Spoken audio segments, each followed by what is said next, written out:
Welcome to Desi Vibes podcast, brought to you by iMeUsWe, stories bringing you closer to the heart of India. Here, we dive into the vibrant stories of India's heritage, culture, and the personalities who shape it. Now, let's hand it over to Ben and Molly to take you on today's journey. Okay, get ready to dive deep, folks, into the 2025 Prague Mahakumbh Mela. Yes. We're talking about the world's largest gathering. I mean, imagine a temporary city, bigger than most permanent cities, Right. with, tents and all sorts of makeshift structures just sprawling out as far as you can see. I read that over 48 million people had already been counted as of February 12th. Wow. That's like the population of an entire country descending on one place. It is. It is. And it's not just the sheer scale of it. Right. This year is extra special because of a really rare celestial alignment. Oh, yeah. Tell me about that. This is the Mahakumbh Mela, which only happens every 144 years. That's 12 cycles of the regular Kumbh Melas. Wow. And it all coincides with a very specific arrangement of Jupiter, the Sun, and the Moon, something we haven't seen in over a century. A once-in-a-lifetime event for most people. Absolutely. But before we get lost in the crowds, let's start with the basic. Where exactly is all of this happening? Well, the Kumbh Mela takes place in Prayagraj, Okay. in the Uttar Pradesh state of India. And the specific location is even more significant, actually. It's at the Triveni Sangam, Okay. the meeting point of three rivers, the Ganges, the Yamuna, and the mythical Saraswati. Oh, wow. I can already feel the history and the spirituality radiating from this place just hearing about it. You can. It's palpable. It's considered incredibly holy in Hinduism. Yeah. And for millions of pilgrims, taking a dip in the Sangam, it symbolizes purification. It's even believed to be a step towards achieving moksha. And moksha. Yeah. Moksha. Oh, well, it's the ultimate goal in Hinduism, like reaching enlightenment. Okay. Or breaking free from that cycle of rebirth. So you've got millions of people driven by this deep faith converging on this incredibly sacred spot. I'm guessing it creates an atmosphere like no other. Oh, it's unlike anything else. Luckily, we have this Baltiker's blog to give us a sense of what it's actually like on the ground.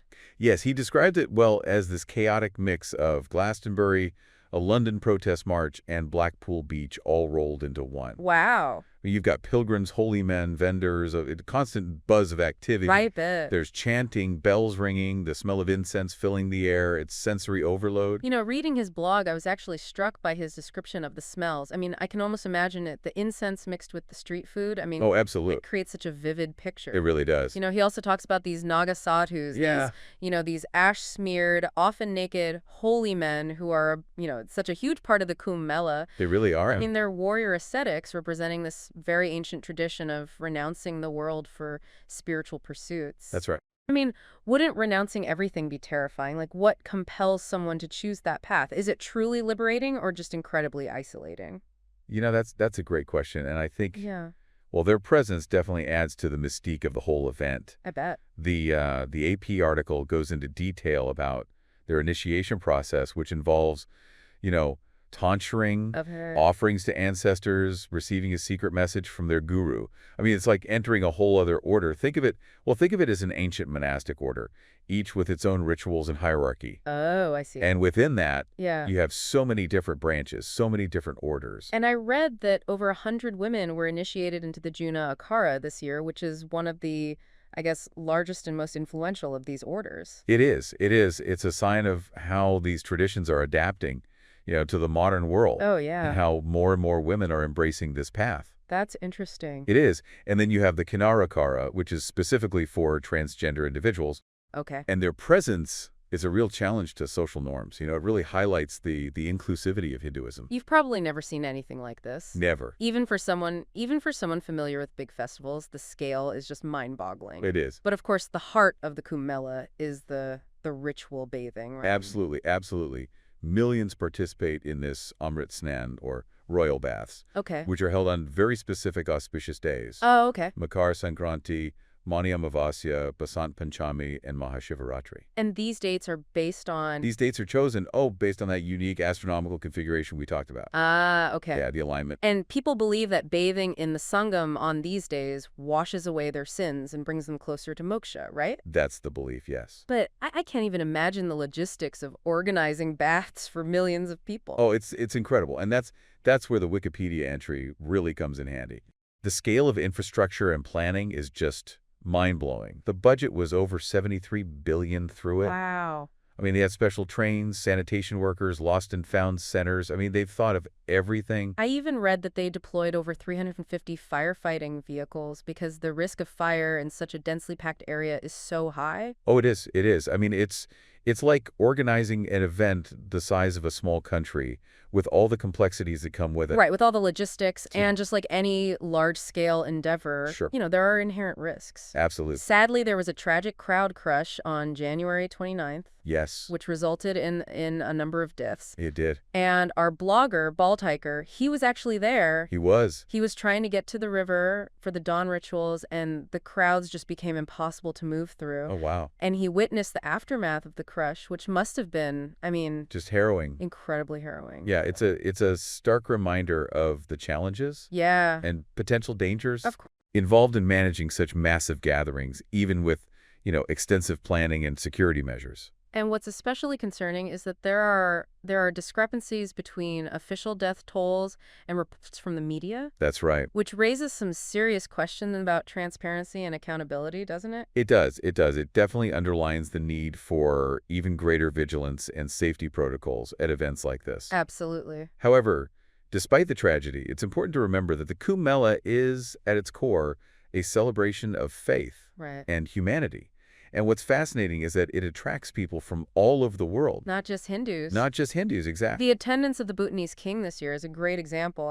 His presence highlights the growing soft power of India using these cultural events to foster international relations. Exactly. It's a spade for diplomacy. You can see how the Kumbh Mela becomes this It really does. platform for that. It does, and you have Pakistani pilgrims, you have a Taiwanese professor who was deeply moved by the spiritual atmosphere, Wow. and even visitors from Russia and Ukraine, two countries, currently at war, finding common ground in their shared humanity At the Kumbh Mela. at the Kumbh Mela. It really is like a microcosm of the world. It is coming together. And speaking of who's who, the Wikipedia article provides this fascinating list of attendees from all walks of life. Oh, it does. It does. You've got spiritual leaders from various akaras, including the Nagasadhus we talked about. Right. Politicians like the Indian Prime Minister, several chief ministers, even union ministers. And it goes on and on. Actors, singers, a former wrestler. Athletes, business tycoons, the diversity is just incredible. It's amazing to see how this event draws in people from every corner of society, transcending these cultural and social boundaries. And we can't forget about the economic impact. Yeah, the economic impact. The Mahakumbh Mela is a huge economic boost for Uttar Pradesh. According to Wikipedia, it's estimated to generate a staggering 2 lakh crore in revenue. Which is that's like the GDP of a small country. Right. Imagine the ripple effect on local businesses from street vendors Oh, absolutely. to hoteliers. This isn't just a religious event, it's an economic engine. Absolutely. It demonstrates the power of these large-scale gatherings to stimulate growth. Right. The Uttar Pradesh government has invested heavily in infrastructure, transportation, sanitation to really capitalize on this opportunity. So we've covered a lot of ground in this first part of our deep dive. We have. From the historical significance of the Triveni Sangam to the rituals, the attendees, and the economic impact. The Mahakumbh Mela is clearly a complex and multifaceted event. There's so much to unpack, isn't there? There is. It's an event that really defies a simple categorization. It's a potent blend of spirituality, Yes. cultural vibrancy, logistical complexity, and even geopolitical significance. It really is. But what truly stands out to you from all this information? What's the key takeaway for our listeners so far? For me, it's the sheer scale and diversity of the event.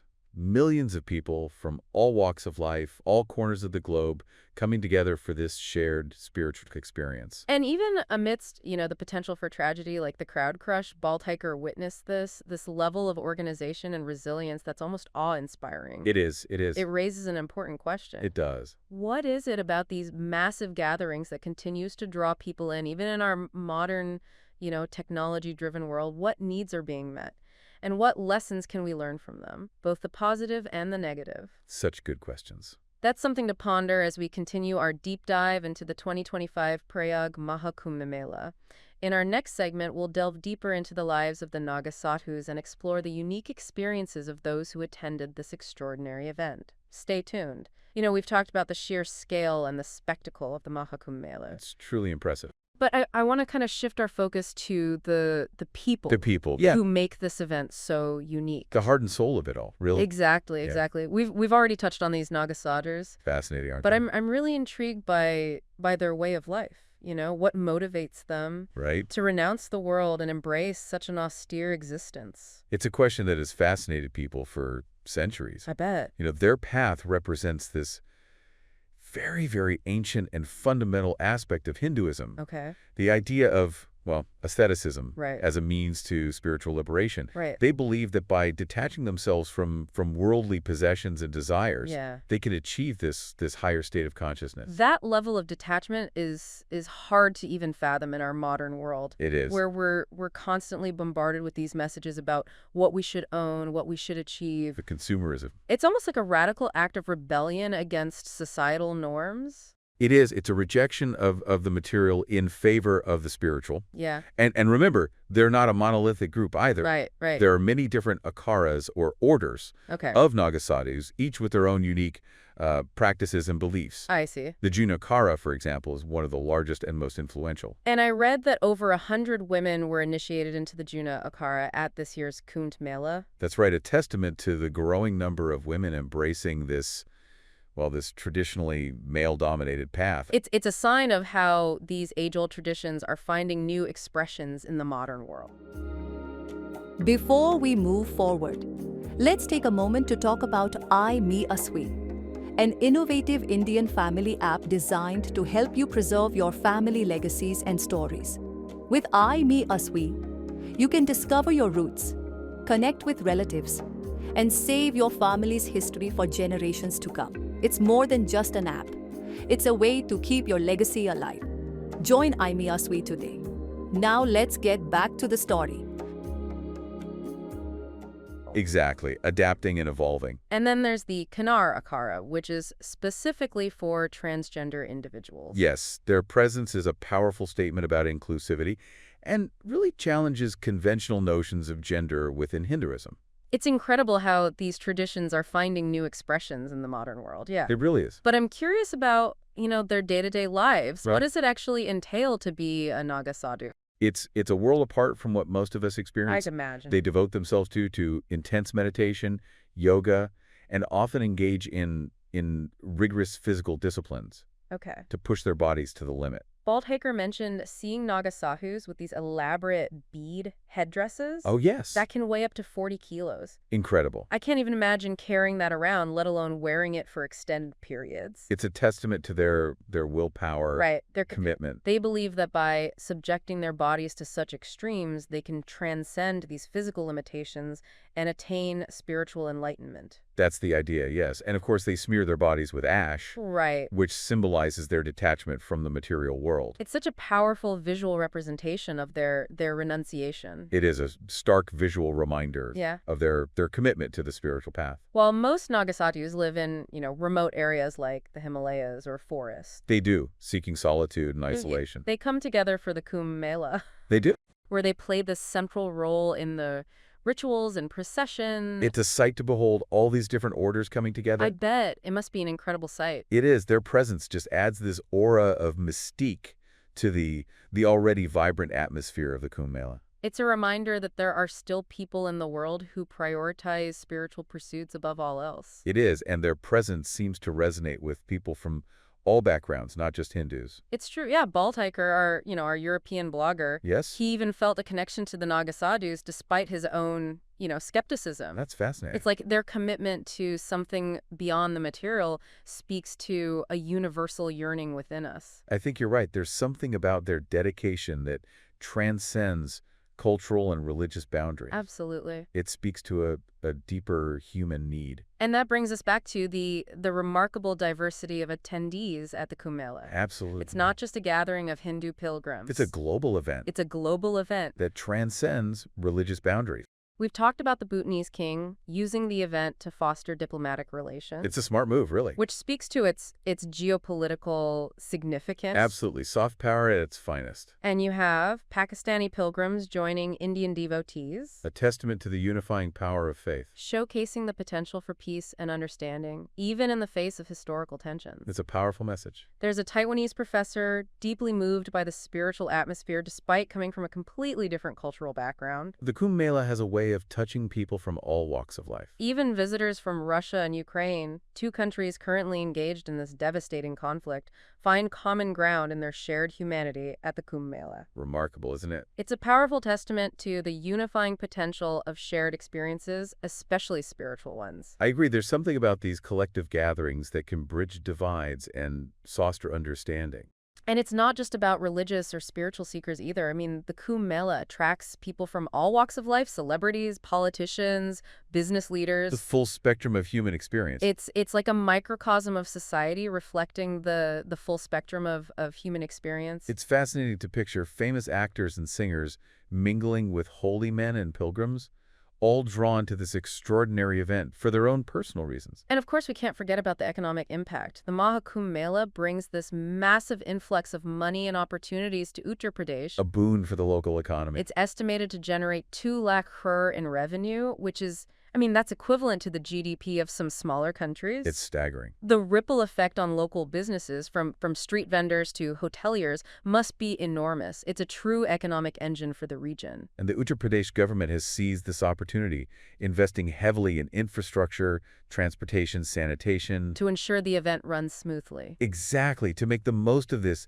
incredible influx of people and resources. So it's not just about the spiritual and cultural aspects. It's about economic growth and development, showcasing this multifaceted impact. It's a fascinating example of how an ancient tradition can have such a profound impact on the modern world. But amidst all the numbers and the logistics, it's crucial to remember the individual stories and experiences. Yes, the human element. That make up the fabric of the Kumbh Mela. Each person attending has their own unique reasons, their own aspirations, their own journey that led them to this point. Yeah, it's easy to get lost in the overwhelming scale of it all. It is. But ultimately, it's the human element that makes the Kumbh Mela so compelling. And speaking of the human element, let's shift our focus to the actual experience of attending the Kumbh Mela. It's not exactly a walk in the park, is it? Well, no, our blogger, Bold Hiker, he describes it as this chaotic but exhilarating sensory overload. Makes sense. A constant bombardment of sights, sounds, and smells. You're immersed in it all. You are. Yeah. He thinks about the throngs of people, the chanting and the bells ringing, the aroma of incense and food stalls. It's a constant stimulation of the senses, which can be both overwhelming and invigorating. Yeah. He also highlights the logistical challenges of navigating such a vast and crowded event, especially for someone coming from a Western culture where, personal space is highly valued. I can imagine. The sheer density of people can be a shock. And the constant noise and activity can be, well, it can be overwhelming at times. I bet. Navigating the crowds, finding your way around, even just getting a moment of peace and quiet can be a challenge. But the authorities have made significant efforts to improve the infrastructure and organization of the event. They have. They've invested a lot of resources into making it run as smoothly as possible. They've set up special trains and bus routes, even a dedicated airport to accommodate this massive influx of visitors. It's like building a city overnight. They've also invested heavily in sanitation and hygiene, deploying thousands of sanitation workers. It's essential. And installing public toilets throughout the Mela grounds. They've even implemented AI-powered assistants to help people navigate the crowds. That's impressive. And find what they need. It's a great example of how technology can be used to address some of the logistical challenges posed by an event of this scale. But despite these efforts, it's still a demanding environment, especially for someone not accustomed to large crowds and unfamiliar cultural norms. It can be a culture shock, for sure. Bald Hiker talks about the lack of personal space, the constant noise, and the potential for, for culture shock. It's a sensory overload in every way. And of course, he was caught up in the crowd crush on January 29th. The stark reminder of the risks involved. Which highlights the inherent risks involved in attending such a massive event. Sadly, yes. It's a stark reminder that even with the best planning and precautions, Of course. unforeseen events can occur. It underscores the importance of personal responsibility and awareness when navigating such a densely populated environment. Absolutely.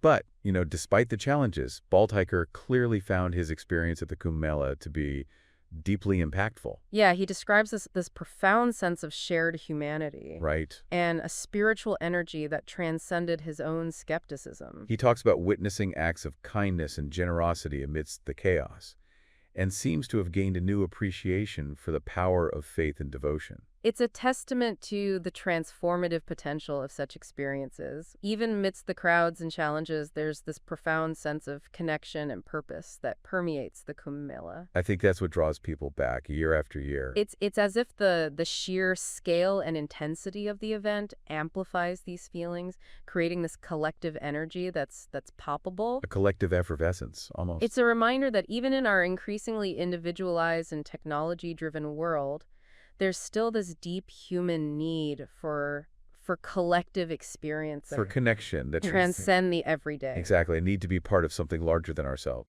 And perhaps that's the ultimate takeaway from the Kumbh Mela, a reaffirmation of our shared humanity and a glimpse into the boundless possibilities of the human spirit. Beautifully put. When we come together in pursuit of something greater than ourselves. I couldn't agree more. As we wrap up this segment of our deep dive, it's worth pondering the broader implications of the Mahakumbh Mela. What does it tell us about the state of religion and spirituality in the modern world?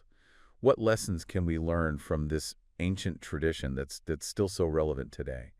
And how can we apply those lessons to create more meaningful and impactful experiences in our own lives and communities? We've explored the spectacle, the rituals, even gotten a feel for what it's like to be amidst the throngs at the Mahakumbh Mela. Sensory overload? It is, but now I'm kind of curious about the bigger picture, The why of it all. Yeah, what does an event like this massive gathering rooted in ancient tradition, tell us about religion and spirituality in our modern world? It's a fascinating paradox, isn't it? It is. You might assume that in an age dominated by technology right. and globalization, yeah. that these ancient traditions would just fade away. Kind of disappear, yeah. But the Mahakumbh Mela seems to defy that expectation, wouldn't you say? It seems to be, yeah. It's not fading, it's growing. The numbers are staggering, and the global interest, it just keeps increasing. It does. The sheer number of attendees, the media coverage, the fact that someone like Bald Hiker, a self-described European skeptic, right. felt so deeply moved by the experience. It's remarkable. It suggests that the yearning for spiritual connection is as strong as ever, perhaps even intensifying in a way. It's possible, yeah. Could it be that these massive gatherings are actually a response? A response, yeah. To our increasingly secular and tech-driven lives, almost like a counterbalance. That's a really interesting thought. Yeah. As our lives become more complex, more virtual. Right. Maybe there's a growing desire for simplicity, for tangible experiences that ground us. For rituals that connect us to something larger than ourselves. Exactly. And the Kumbh Mela, with its ancient roots and focus on purification and liberation, it offers a potent dose of that, doesn't it? It does. It provides a framework for spiritual exploration and growth. Of course, we can't ignore the challenge. Managing these massive crowd, the potential for disasters like the crowd crush, the environmental impact. These are serious issues that need to be addressed. These are serious issues. Absolutely. And it raises the question, what can we learn from both the triumphs and the shortcomings of the Kumbh Mela? Right. What works and what needs improvement? How can we apply those lessons to other large-scale events around the world? Knowledge sharing is crucial in event management. We've seen the innovative solutions they've implemented, the AI-powered assistance, the extensive sanitation measures.